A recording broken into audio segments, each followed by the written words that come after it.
Hey guys, this is Pedro back with another interview, this time covering VCT EMEA for Kickoff 2025. For this occasion, I'm here accompanied by the person that was just waving just now, Engh, the head coach of Karmine Corp, coming off of a loss to Team Vitality in their first match in said competition. So, Engh, like I said, thank you so much for an opportunity, and just want to cover that first and foremost. The loss to Vitality. I mean, it literally could have gone either way, especially in that third map, but still, such is the way it went Vitality's way. Just want to ask you the first question. What was going through your mind? In that match overall. Uh, so there, of course, I cannot reveal everything because of what if we play with them against them next time. But I would say we found how to counter their composition and what to do. We just, to be honest, we were a bit unfocused in like tiebreakers. I hope it's called tiebreakers, right? Yeah.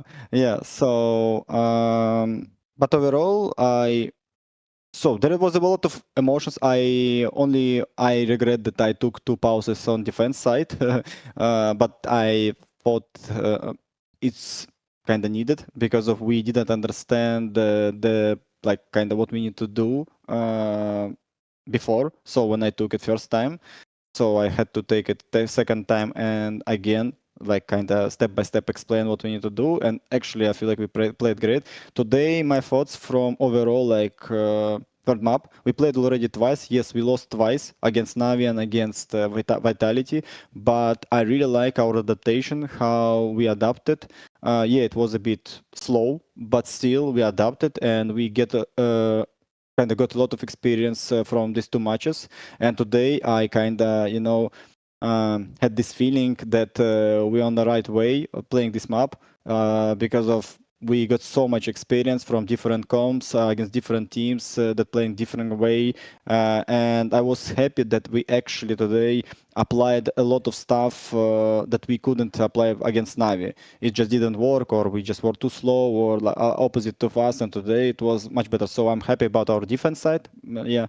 About attacks, I'm also happy how we adapted a lot of things and how we countered them. Yeah, again, last round of I would say we were a bit slow because when they used combo, we should have played a bit faster. But again, like combo, I mean stun plus Tejo rockets. But overall, it was a good match. I hope our fans and overall fans enjoy this match. So yeah.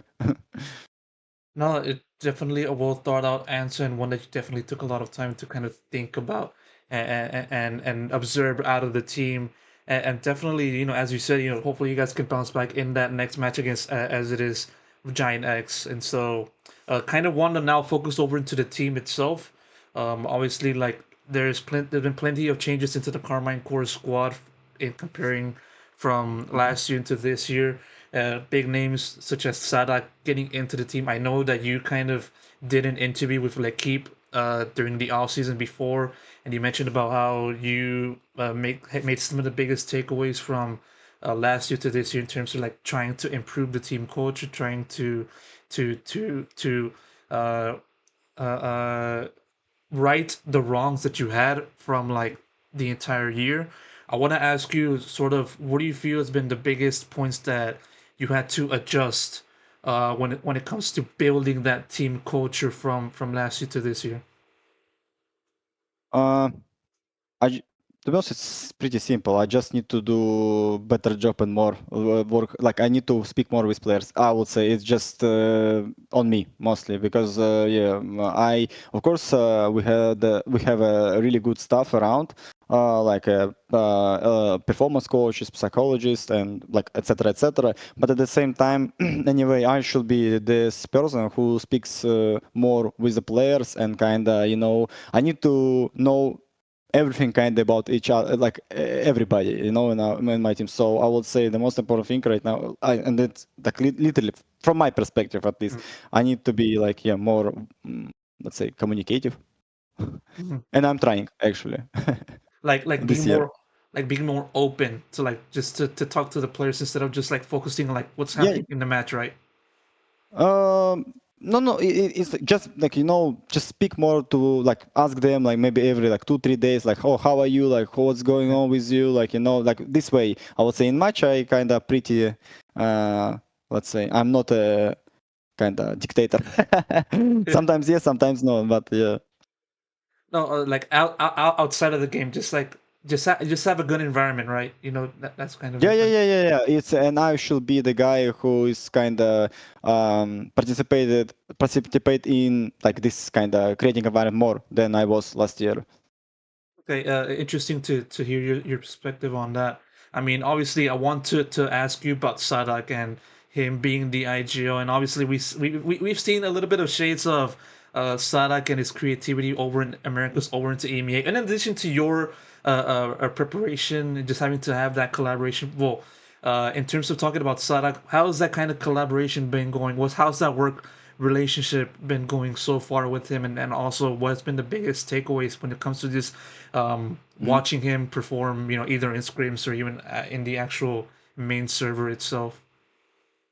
So basically, how we work right now with Matt Safhak, um, kind of his strongest side is mid rounding, his adaptation, and his creativity. And for me, kind of my strong, I would say strongest side, it's creating like script plays and creating like how to play around step by step. And we again, don't want to reveal everything, but we trying to just mix up these both things, kind of his strengths and my strengths, and we learning from each other a lot. I feel like, and actually, at least for now, again, how we developing each other, like I feel like everything going great. I Yeah. mean, you kind of mentioned the creativity there. There's obviously has to be plenty of reasons why Sadak ended up going over to you guys, and you picking up Sadak. But like, is that creativity, like his familiarity with just being creative and just having to like experiment with different agents, was that like Yeah. a main factor? Yeah. Of course, I talked to him like in preseason, so um, I just knew what his strengths, what his weaknesses, and I like, okay, well, let's say, like, when you have somebody like Matt and he's free agent, you wanna take him because of you don't know where, like, I'm also a learner. I wanna also understand and improve myself, like, and understand like the game better. So learning from my players, and Matt kind of this type of person who is also pretty open-minded. And for me, it was like, okay, so even like with a lot of wins and titles that he has,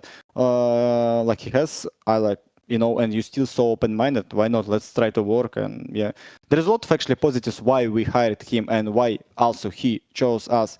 But yeah, Okay. I just cannot Uh, remember everything right yeah, now yeah, immediately. yeah. So many things going into your head, and it's kind of hard Yeah, to yeah, think yeah, of yeah. a deep answer. It's all good. I understand that.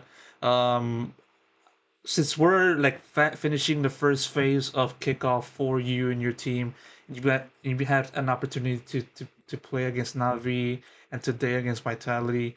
What do you feel is the one thing that you feel the team has to work on? From now until that next match against Giants, which is around like I would say a week from now. Yeah, a week from now. Mhm. So one thing to focus on more for your team. What would that one thing be? I would say, mm, it's right like right now it's hard to say, but it's still adaptation. We need to work on it, so I don't I should not take so many pauses to kind of explain again the idea and why we should play it. I feel like adaptation for me, it's like be more clear with ideas, and I would say be more collected, and like we need to improve our composure. I would say, like kind of be more calm in game, because of sometimes we a bit hectic, and especially we were today very hectic on heaven, like very hectic. Yeah, we threw so many advantages so on attack, yeah, and kind of that's why I played pretty bad. But yeah, there is not one thing, there is like, to be honest, a lot of micro things. Mhm. Yeah. And like obviously, like one more question before I wrap it up. Mhm. Obviously, looking over into this Carmine Corp last year at this point, It was in kickoff. You guys ended up winning in that competition, and obviously, like from then on, you guys had to kind of work through a difficult rest of the regular season, but still made those switches. Now we're at this point. What do you think is one thing that has stood out to you in comparing Karmine Corp only in kickoff, from last year and this year? Can you re-ask me? I just didn't know what compare? Comparing the Carmine Core squad from kickoff last year, only Ah, that, uh-huh. and this Okay, this yeah, I squad know. here. Okay, so last year we had a lot of rookies, and we kind of, we didn't know what we want. I would say we just wanted to start playing and then see kind of, like just I don't want to like we didn't have like a big plan for kickoff. We just I had like in my head plus minus like how we should play mid season and like what I want to see from us on kickoff, but I didn't have a lot of expectation from us. Even like we played pretty well last year. Before like I think we had like 55 or something like this scream. Like we had a big win rate, and I was like confident that kind of the way how we playing working. But at the same time, I just said, guys, results on me. You need to enjoy the game, just play, and then we will see like what we need to improve. Because of right now, it's hard to predict with rookies. With this squad, we have a bit different. I have like said, but like we kind of have goals for each tournament, and for me, I said to the boys that we need to just grow step by step. For me, kickoff, of course, important, but not so important as like first stage and second stage. So I want to be a bit different and be more precise with kind of. I want to grow step by step. So kickoff, then first stage, then second stage, and like again, for us, the most important is champions. The most important thing, yeah. If we qualify, of course, to Bangkok or like I don't remember where's second one, Canada, right? Toronto, yeah, yeah. Yeah, Toronto. Yeah, Toronto. Yeah. So cool. Yeah, amazing. But at the same time, I wanna develop my players step by step. Right now, yeah, kind of. I'm more clear with what I want. Yeah, first steps of a long journey has been taken today, so Yeah. hopefully you guys can continue that journey. Aang, thank you so much for the Mhm. interview and best of luck going forward. Yeah. Thank you. Thank you. Bye.